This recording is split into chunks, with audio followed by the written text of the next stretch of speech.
Thank you.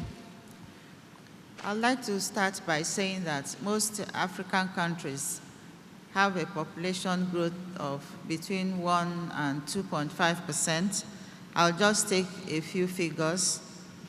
Ivory Coast, 1.84, Ghana, 1.99, Zambia, 1.91, Botswana, 1.23, Morocco, 1.2. And Nigeria, my country, has a population growth of 2.27. Not so high. And we have a population at the last count of 167 million.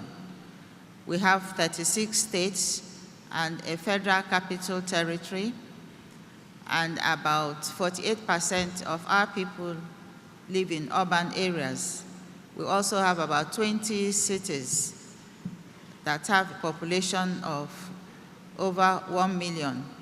Obviously, this creates problem for us because sometimes you plan for a population of about 1 million or 2 million in a particular city, and then the growth rate becomes so high, you find that some of the challenges we begin to face is pressure and decay of existing infrastructures that we have, such as roads and drains, water, electricity, street lights, waste disposable facilities.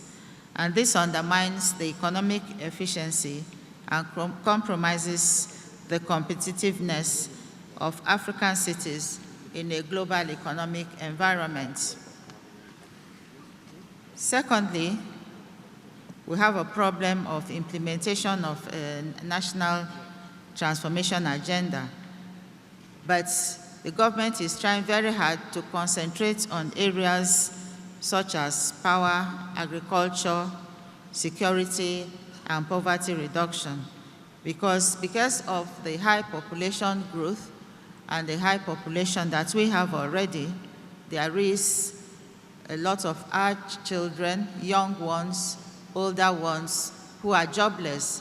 So government believes that in the area of agriculture, housing, and power, we will be able to create thousands of jobs and reduce the challenge of unemployment in our society. Also, we have adopted Nigeria a private-public partnership in order to enable the private sector assist in development of infrastructure, especially in the areas of housing and provision of power. Only 2 weeks ago, our housing and urban development policy was approved, and this is to help us implement the public-private partnership in housing and also enable the private sector to provide houses for us, because government cannot afford to do that on its own. There is a bill before the National Assembly, a draft bill on social housing, and when it is approved, we do hope that this will enable government look for funds to subsidize housing delivery so that we can have affordable houses, especially for the low-income group and the people in the informal sector. We are also looking at changing our mortgage system and making it more accessible to the low-income group. We are conscious of the fact that the task of managing human settlements would most likely increase in scale and dimension, especially with the problem of rural-urban migration, which creates a huge problem for us. In Nigeria, people move, I'm sure in most African countries, move from rural to urban areas in the hope of securing employment. And when they get to the urban areas, there's no job, they cannot afford housing, and so they move to the outskirts, and sometimes even within the cities, you find slums growing up.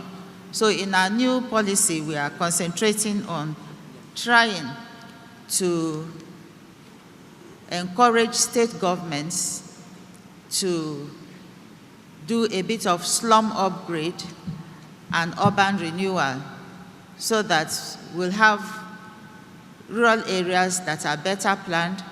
Urban areas also, we encourage people to do a bit of resettlement and provide new cities so that those in the slum areas can move to the new cities. We have programs like that, at least I know, going on in about 3 states of the country at the moment. You also asked the question, how are we going to address some of these programs? First, we suggest that we place the city in a position that it can provide high-level health and safety in the environment, reposition our cities to provide high-level convenience and comfort, ensure the availability of high-quality infrastructure in the cities, guarantee employment opportunities for the residents of the cities, and in our rural areas also to ensure that there is infrastructure and there are jobs available through small-scale industries, because that will stem the tide of migration from rural to urban areas. We are also trying to promote community participation in the process of decision-making so that those in the communities will be able to discuss what and how they would like to change their environment.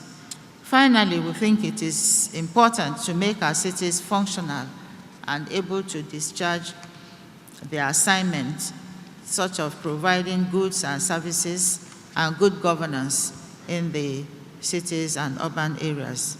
Once more, I thank the organizers for the opportunity to share a few thoughts with you, and I thank you for your attention.